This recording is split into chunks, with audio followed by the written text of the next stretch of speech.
வானொலியில் நீங்கள் கேட்டு ரசித்த தென்கட்சி கோ சுவாமிநாதன் ஐயா அவர்களின் கதைகள். இந்த உலகத்தில் நாம் நல்லபடியாக இருக்கணும்னா அதுக்கு முக்கியமாக தேவைப்படுறது ரெண்டு. ஒன்று செல்வம், இன்னொன்று அறிவு. சரி, இது ரெண்டில் சிறந்தது எது அப்படின்னு ஒரு கேள்வி கேட்டால் என்ன பதில் சொல்கிறது? இதே கேள்வியை ஹஸ்ரத் அலி அவர்கள்கிட்ட கேட்டாங்களாம். அவர் ஒரு பெரிய அறிஞர். கேள்வி கேட்டவங்களும் சாதாரண ஆட்கள் இல்லை, இவங்களும் அறிஞர்கள். ஒரு நாள் ஹஸ்ரத் அலி அவர்கள்கிட்ட 10 அறிஞர்கள் வந்தாங்களாம். ஐயா, நாங்கள் 10 பேரும் உங்ககிட்ட ஒரே கேள்வியை தான் கேட்க வந்திருக்கிறோம். ஆனால் எங்கள் 10 பேருக்கும் நீங்கள் தனித்தனியாக பதில் சொல்ல முடியுமா அப்படின்னு கேட்டிருக்காங்க. அதாவது அவங்க ஒரே கேள்விக்கு இவர்கிட்ட இருந்து 10 விதமான பதில் எதிர்பார்க்குறாங்க. சரி, கேளுங்க, என்ன கேள்வி அப்படின்னார் அவர். அப்போ தான் அவங்க கேட்டாங்களாம், செல்வம், அறிவு, இது ரெண்டில் சிறந்தது எது? இதுதான் கேள்வி. ஹஸ்ரத் அலி என்ன பண்ணார் தெரியுமா? அவங்கள ஒவ்வொருத்தராக கூப்பிட்டார். ஒவ்வொரு விதமான பதிலை சொல்லி அனுப்புனார். முதல்ல ஒருத்தரை கூப்பிட்டார், சொன்னார், அறிவுங்கிறது தீர்க்கதரிசிகள், ஞானிகள், மகான்கள் இவங்களோட பரம்பரை சொத்து. ஆனால் செல்வங்கிறது கொடுங்கோலரின் ஆயுதம். அதனால் அறிவு தான் சிறந்தது அப்படின்னார். ரெண்டாவது ஆளை கூப்பிட்டார். உங்ககிட்ட செல்வம் இருந்தால் நீங்கள் தான் அதை காப்பாற்றணும். ஆனால் அறிவு உங்களை எப்பவும் காப்பாற்றும். ஆகவே அறிவு தான் சிறந்தது அப்படின்னார். மூணாவது ஆளை கூப்பிட்டார். செல்வந்தனுக்கு எப்போதும் விரோதிகள் அதிகம், ஆனால் அறிஞனுக்கு நண்பர்கள் அதிகம். அதனால் அறிவு தான் சிறந்ததுன்னார். அடுத்தவரை கூப்பிட்டார். செல்வம் அடுத்தவங்களுக்கு கொடுக்க கொடுக்க குறையும், ஆனால் கல்விங்கிறது அதிகரிச்சுக்கிட்டே வரும், கொடுக்கறதுனால குறையாது. அதனால் அறிவு தான் சிறந்ததுன்னார். இன்னொருத்தரை கூப்பிட்டார். அறிவுள்ளவன் எப்பவும் அதை அடுத்தவங்களுக்கு வாரி வழங்கிக்கிட்டே இருப்பான். அதனால் அவங்ககிட்ட தாராளத்தன்மை இருக்கும். ஆனால் செல்வந்தன்கிட்ட கஞ்சத்தனம் தான் இருக்கும். அதனால் அறிவு தான் சிறந்ததுன்னார். ஆறாவது நபரை கூப்பிட்டார். செல்வத்தை கள்வர்கள் திருடிட்டு போக முடியும், ஆனால் அறிவை அப்படி திருடிட்டு போக முடியாது அப்படின்னார். ஏழாவது நபரை கூப்பிட்டார். செல்வம் கால ஓட்டத்தில் அழிஞ்சிரும், ஆனால் அறிவை கால ஓட்டம் ஒன்றும் பண்ண முடியாது. ஆகவே அறிவே சிறந்ததுன்னார். எட்டாவது ஆளை கூப்பிட்டு சொன்னார், செல்வத்துக்கு எப்பவும் எல்லை உண்டு, நிறை உண்டு, அளவு உண்டு, கணக்கு உண்டு. ஆனால் அறிவுக்கு அப்படிப்பட்ட எல்லை எதுவும் கிடையாது. அதனால் அதுதான் சிறந்ததுன்னார். அடுத்தவனை கூப்பிட்டார். செல்வம் உள்ளத்தில் உள்ள ஒளியை போக்கிவிடும், இருட்டை உண்டாக்கிவிடும், விரிந்த மனப்பான்மையை குறுகலாக்கிவிடும். ஆனால் அறிவு அப்படி இல்லை, இருண்ட உள்ளத்தில் ஒளியை பாய்ச்சி அதை விசாலப்படுத்துது. அதுதான் சிறந்ததுன்னார். கடைசியாக 10வது நபரை கூப்பிட்டார். செல்வம் மனசில் செருக்கை உண்டாக்குது, ஆணவத்தை ஏற்படுத்துது. அதனால் நானே கடவுள்னு நினைக்கிற அளவுக்கு மனுஷனை தாழ்த்தி விடுது. ஆனால் அறிவு பணிவையும் பண்பாட்டையும் வளர்க்குது. அதனால் அறிவு தான் சிறந்ததுன்னார். ஆக இப்படி 10 பேருக்கும் 10 விதமாக பதில் சொன்னது மூலமாக ஹஸ்ரத் அலி அவர்கள் அறிவு தான் செல்வத்தை விட சிறந்தது அப்படிங்கிறதுக்கு 10 காரணங்களை சுட்டி காட்டியிருக்கார். அந்த அறிஞர் 10 பேர் கேட்ட ஒரே கேள்விக்கு 10 பதில் சொன்னார். நமக்கு வேண்டிய ஒருத்தர் 10 பேர் கேட்ட கேள்விக்கு ஒரே பதில் சொல்லி சமாளித்தார். கேள்வி என்ன தெரியுமா? என்கிட்ட வாங்கின கடனை எப்போயா திருப்பி கொடுக்க போகிற? இதுதான் அந்த 10 பேரும் கேட்ட ஒரே கேள்வி. இந்த மாதம் 26ஆம் தேதி தந்துடுறேன் அப்படிங்கிற ஒரே பதில் சொல்லி அவ்வளவு பேரையும் இவர் அனுப்பி வச்சுட்டாராம். எல்லாரும் போனதுக்கப்புறம் இவரை தனியாக கூப்பிட்டு கேட்டிருக்கிறாங்க. அது என்ன சார் கணக்கு, 26ஆம் தேதி அன்னைக்கு என்ன அதிசயம் நடக்க போகுது அப்படின்னு கேட்டிருக்காங்க. அதிசயம் அன்னைக்கு இல்லை, அதுக்கு நாளே நடக்க போகுதுன்னாராம். விவரமாக சொல்லுங்கன்னு இருக்காங்க. வேறு ஒன்றும் இல்லைங்க, 26ஆம் தேதி தானே எல்லாரையும் வர சொல்லியிருக்கிறேன், அதுக்கு நாளே நான் புறப்பட்டு தலைமறைவாயிட போகிறேன் அப்படின்னாராம் ரொம்ப பெருமையாக. காசி மாநகரத்தை பிரம்மதத்தன் அப்படிங்கிற ராஜா ஆட்சி பண்ணிட்டு வந்தார். அவர் ஒவ்வொரு வருஷமும் ஒரு திருவிழா நடத்துறது வழக்கம்.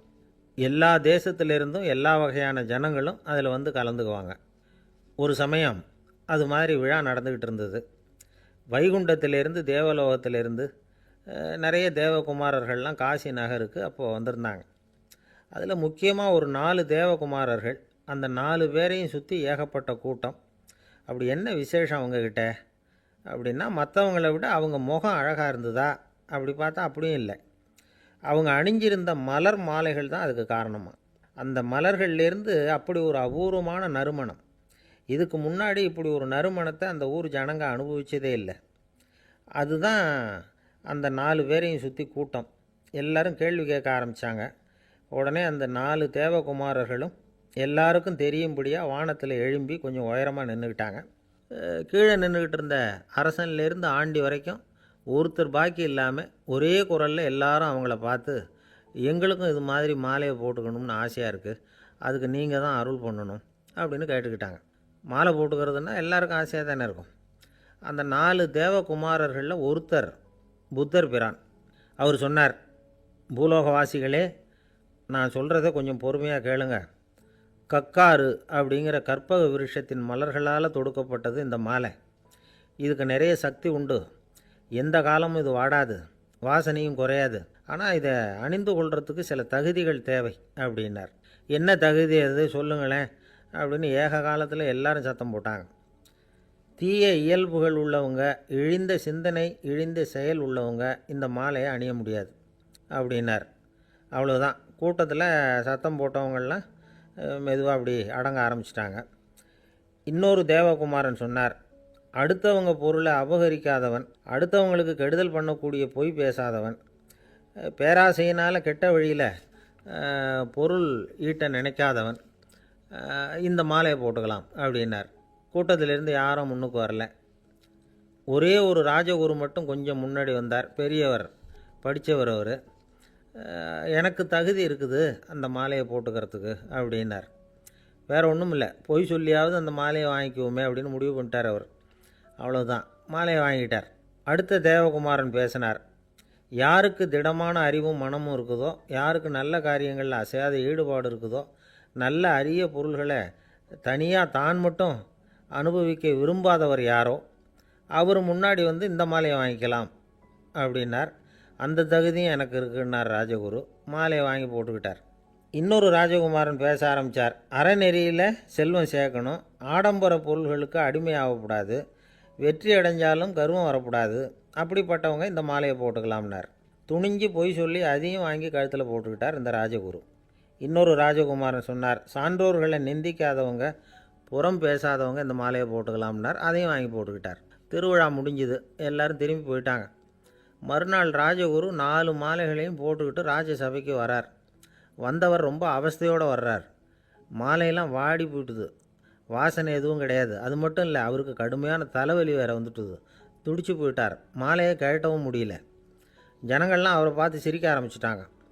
என்னத்துக்கு ஆசைப்படணும், ஏன் இப்படி கஷ்டப்படணும் அப்படின்னு. ராஜா பார்த்தார். மறுபடியும் விழாவுக்கு ஏற்பாடு பண்ணினார். தேவகுமாரர்கள்லாம் வந்தாங்க. ராஜகுரு வந்தார். மக்கள் முன்னிலையில் அவங்க காலில் விழுந்தார், மன்னிப்பு கேட்டுக்கிட்டார். இந்த மாலையை போட்டுக்கிற தகுதி எனக்கு இல்லை. தகுதி இல்லாத ஒருத்தன் தகாத தகுதியை பொய் மூலம் பெறணும்னு ஆசைப்படுறாங்களே, அவங்களுக்கெல்லாம் என்னுடைய தண்டனை ஒரு எச்சரிக்கையாக இருக்கட்டும்னார். அதுக்கப்புறம் தேவகுமாரர்கள் அவர் கழுத்தில் இருக்கிற மாலையை கழட்டினாங்களாம். அந்த மாலைகளும் பழையபடி மனம் கொடுக்க ஆரம்பிச்சுட்டு தான். இதிலேருந்து நாம் தெரிஞ்சுக்க வேண்டியது என்னென்னா, நமக்கு தகுதி இல்லாத ஒரு கௌரவம் நம்மக்கிட்ட தானாக வந்தால் கூட அதை தவிர்த்து விடுறது தான் நல்லது. அதுதான் புத்திசாலித்தனம். ஒருத்தர் வந்தார். சார், எங்கள் இலக்கிய மன்ற விழாவுக்கு நீங்கள் தலைமை தாங்கணும்னார். உடனே இவர் சொன்னார், பேச்சாளர், சார், இலக்கியத்தை பற்றி பேசுகிற தகுதி எனக்கு இல்லையே அப்படின்னார். உடனே அவர் கூப்பிட வந்தவர் சொன்னார், அந்த தகுதி உங்களுக்கு இல்லைங்கிறது எங்களுக்கும் தெரியும் சார், அதனால தான் உங்களை தலைமை தாங்க கூப்பிட்றேன் அப்படின்னார். அது சரி, தலைமைன்னா அதுக்கு இவர் என்ன தான் அர்த்தம் பண்ணுறாருன்னு தெரியல. ஒரு ஜென் துறவி, அவருக்கு ரொம்ப வயசாகிட்டுது, கடைசி காலம். நண்பர்களையெல்லாம் கூப்பிட்டார். நண்பர்களே, நான் வித்தியாசமான முறையில் சாகணும்னு ஆசைப்பட்றேன், அதுக்கு ஏதாவது யோசனை சொல்லுங்களேன் அப்படின்னு கேட்டாராம். நண்பர்கள் சிரித்தாங்க. என்ன பேச்சு பேசுகிறீங்க, சாவறதுங்கிறது என்ன விளையாட்டு கத்தனமான காரியமா அப்படின்னு கேட்டிருக்காங்க. அந்த துறவி கொஞ்ச நேரம் யோசனை பண்ணார். அப்புறம் கேட்டாராம், இது வரைக்கும் யாராவது நடந்துக்கிட்டே இறந்துருக்குறாங்களா அப்படின்னாராம். எல்லாரும் இல்லைன்னாங்களாம். ஒருத்தர் மட்டும் சொல்லியிருக்கார், அப்படியும் ஒருத்தர் இறந்துருக்கிறதாக ஒரு கதையில் படிச்சிருக்கிறேன், ஒரு ஞானியால் தான் அப்படியெல்லாம் செய்ய முடியும் அப்படின்னு அவர் சொன்னாராம்.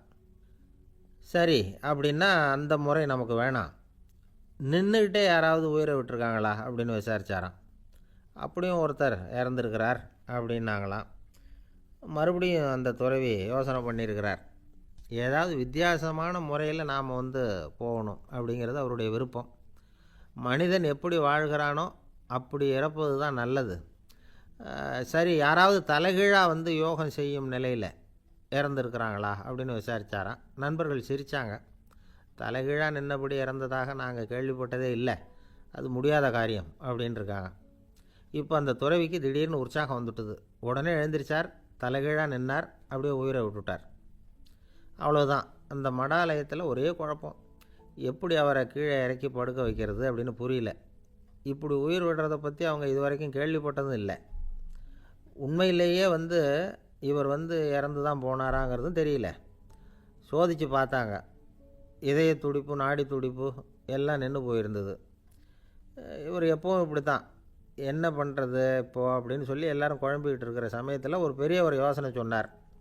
இந்த துறவியோட மூத்த சகோதரி பக்கத்து மடாலயத்தில் இருக்கிறாங்க, அவங்கள இங்கே அழைச்சிட்டு வந்தால் ஏதாவது வழி கிடைக்கும் அப்படின்னார். அந்த அம்மாவுக்கு 90 வயசு. அழைச்சிட்டு வந்தாங்க. ஒரு குச்சியை ஊன்றிக்கிட்டு அப்படியே மெதுவாக நடந்து வந்தாங்க. வந்து, தம்பி, தலைகீழாக நின்று உயிர் விட்டு இறக்கிறத பார்த்தாங்க. தம்பின்னு கூப்பிட்டு பார்த்தாங்க, ஒன்றும் காணோம். உடனே என்ன பண்ணாங்க, தன்னுடைய கைத்தடியால் தம்பியோட உடலை ஒரு தட்டு தட்டினாங்க. ஏப்பா, சாகிறப்பவும் உன்னுடைய குறும்புத்தனத்தை விடலையா? இப்படியாடா சாகிறது, ஒழுங்காக செத்து தொலை அப்படின்னாங்களாம். அவ்வளவுதான். உடனே அந்த துறவி திரும்பி நேராக நின்னார். அக்கா, கோவப்படாத, நான் ஒழுங்காக சாகிறேன், எப்படி செத்தா என்ன, எல்லாம் எனக்கு ஒன்று தான் அப்படின்னு சொல்லிவிட்டு அப்படியே தரையில் படுத்து உயிரை விட்டாராம். அதுக்கப்புறம் அந்த அம்மா கோலை வந்து கையில் எடுத்துக்கிட்டு அப்படியே திரும்பி கூட பார்க்காம அவங்க பாட்டுக்கு போயிட்டாங்களாம். மரணத்தை ஒரு விளையாட்டாக ஆக்கிய அந்த துறவிக்கு வாழ்க்கையே ஒரு விளையாட்டாக தான் இருந்திருக்குது. எந்த நோக்கமும் இல்லாமல் செயல்படுறதுன்னா என்னங்கிறதும் அவருக்கு தெரிஞ்சிருக்குது. பயனை எதிர்பார்க்காம பணி செய்து வாழ்ந்து மறைந்த மகான் அவர். தம்முடைய தொழிலை வந்து விளையாட்டு போல் செய்ய தெரிஞ்சவருக்கு வாழ்க்கையே ஒரு விளையாட்டாக மாறிடும்.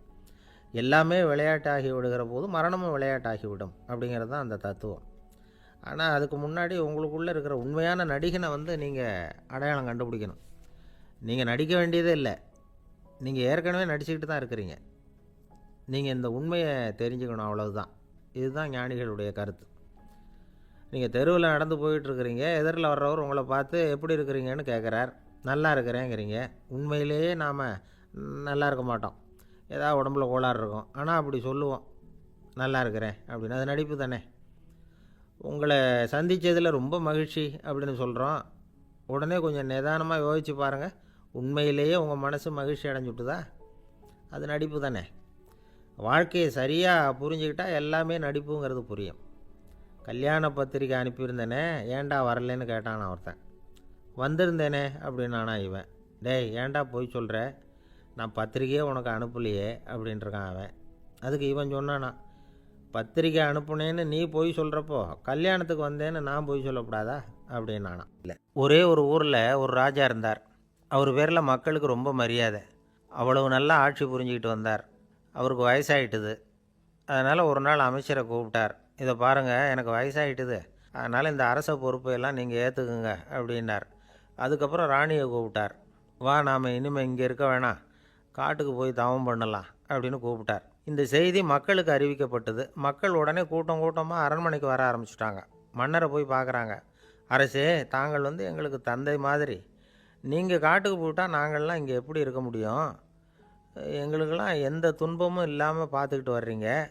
இது மாதிரியான ஒரு அரசாட்சி இல்லைன்னா மக்கள் வந்து வாழ்ந்து என்ன பயன் அப்படின்னாங்க.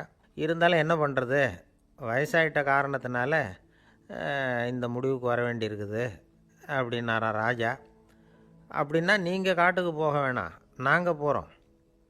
நாங்கள் அங்கே போய் தவம் பண்ணுறோம், வழிபாடு பண்ணுறோம். கடவுள் வருவார், அவர்கிட்ட வரம் வாங்கிட்டு வந்துடுறோம் அப்படின்னாங்களாம். அப்படி சொல்லிவிட்டு உடனே எல்லோரும் காட்டுக்கு போனாங்க. நாட்டு மக்கள் எல்லாரும் ஒட்டு மொத்தமாக வந்து காட்டில் உட்காந்துக்கிட்டு தவம் பண்ணுறதை பார்த்தார் கடவுள். உடனே புறப்பட்டு வந்தார். எல்லோரும் இப்படி வந்து உட்காந்துருக்கிறீங்களே, என்ன வேணும் உங்களுக்கு அப்படின்னு கேட்டார். உடனே மக்கள் எல்லாரும் ஒரு குரலில் சொன்னாங்க, சுவாமி, எங்கள் மன்னன் ரொம்ப நாளைக்கு நல்லபடியாக இருக்கணும். அவர் வந்து மகிழ்ச்சியாகவும் உடல் நலத்தோடும் இருந்தால் தான் நாங்கள் அமைதியாக வாழ முடியும் அப்படின்னாங்க. சரி, அதுக்கு என்ன செய்யணும் அப்படின்னார் ஆண்டவன். எங்கள் மன்னருக்கு இன்னும் ஒரு 100 வருஷம் ஆயுளை கொடுங்க அப்படின்னாங்க. அவ்வளவு தானே, சரி அப்படியே ஆகட்டும் அப்படின்னு சொல்லிவிட்டு ஆண்டவன் போயிட்டார். மக்கள் மகிழ்ச்சியோடு திரும்பி வந்தாங்க.